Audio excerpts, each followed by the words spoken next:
काम करती है। इनका एजेंडा फिक्स होता है।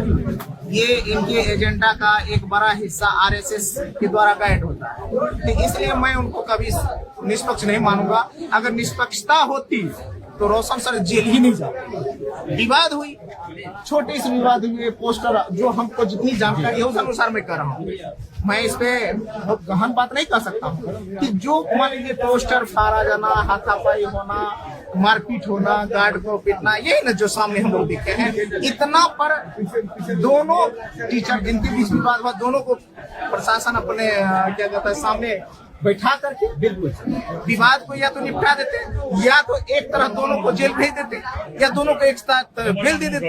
हाँ सरकार, असल गोली फायरिंग हुई है, कितना का सच्चाई? अब सच्चाई मैं कह रहा हूँ कि जो आप देख रहे हैं वही मैं भी देखा हूँ, कि जो बातें आई सामने में मीडिया के भाइयों ने जो दिखाया है उसी चीज को मैं भी देखा हूँ। कभी देखा कि हाँ गोली फायरिंग की बात आ रही है, कभी फिर लगा कि उसका वीडियो जारी हुआ कि अब नहीं फायरिंग हुई, फिर कहा कि हो गई फायरिंग। तो ये बात मैं देखा, तो ये एक बड़े जांच का इशू है। लेकिन बस मेरा ये कहता है कि संविधान और न्याय सबके लिए एक जैसा होना चाहिए। अगर बेल मिला तो दोनों टीचर को एक साथ बेल मिलना चाहिए।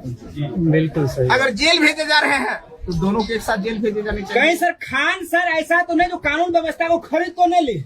भैया ये खरीदने और अन्य चीज की बात मैं नहीं कहूंगा, मैं निष्पक्षता की बात। शुक्रवार को जब सर बेल मिल जाती रोशन सर को, तो आज रविवार को उनकी भाई की मृत्यु नहीं होती। कहीं न कहीं उन्हीं का षड्यंत्र तो नहीं था, वकील को जो है एब्सेंट कर दिया गया। मैं पहले भी कहा हूँ, ये गहरे साजिश है, और इस साजिश का पर्दाफाश तभी होगा जब निष्पक्ष जांच होगा। अब यह जांच सिर्फ अपने देश और बिहार तक सीमित नहीं है, यह नेपाल का ही मामला है। इसलिए मैं कहता हूँ बिहार सरकार इस पे इंटरेस्ट लेते हुए केंद्र की अनुमति से यह देश और विदेश दो का मामला हो गया है, तो इसको निष्पक्षता के साथ जांच करवाने में। बाकी प्रिंस यादव जी के बारे में बोला जा रहा है कि मेंटल हेल्थ का उनको इशू था, तो आपको क्या लगता है? नहीं, ऐसा नहीं है।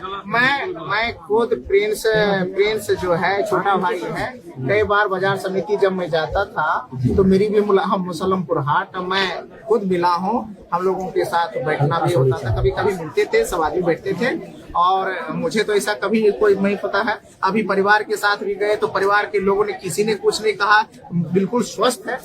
तो इसलिए किसी बात पर हम लोग जज्बाती होकर के तुरंत निष्कर्ष पे पहुंचे, ये गलत होगा। उसका दोस्त बयान दे रहे हैं। दोस्त बयान दे रहा है, वह दोस्त जो संदेह के घेरे में खुद है, जो दोस्त संदेह के घेरे में खुद है, उनके बयान पे हम लोग क्यों यकीन करें? सर एक आरोप है आप पे कि आप 10 आज आए हैं, 10 दिन से एक भी बयान नहीं दिए कहीं। मैं आपको रोशन आनंद या खान सर को लेकर एक बात बताओ, मीडिया के साथी पत्रकार भाई, आप लोग लोकतंत्र के चौथे स्तंभ है, और समाज ने एक बड़ी जिम्मेवारी चुन करके विधानसभा सदस्य बना करके मुझे भेजा है। तो एक विधानसभा के सदस्य, विधायक होने के नाते मेरी जिम्मेवारी समाज को लड़ाने की है या समाज को जोड़ने जोड़ना है। अगर दो लोकप्रिय शिक्षक, मैं यही कहूँ, यही शब्द निकाला हूँ, दो लोकप्रिय शिक्षक जो हजारों लाखों बच्चों के भविष्य के निर्माण के काम करते हैं, कुछ गलत फहमी की वजह से जो वीडियो सामने आया दिखा, उसके बाद एफआईआर होता है, ये होता है, वो होता है, ये होता है, और जेल चली जाती है। यही प्रकरण हुआ। इस पे हम कौन सा जांच कर लिए कि हम एक तरफा कोई बयान देने लगे? आप लोग में से कोई आदमी मुझे बता। लेकिन सभी आदमी जान रहे हैं सर।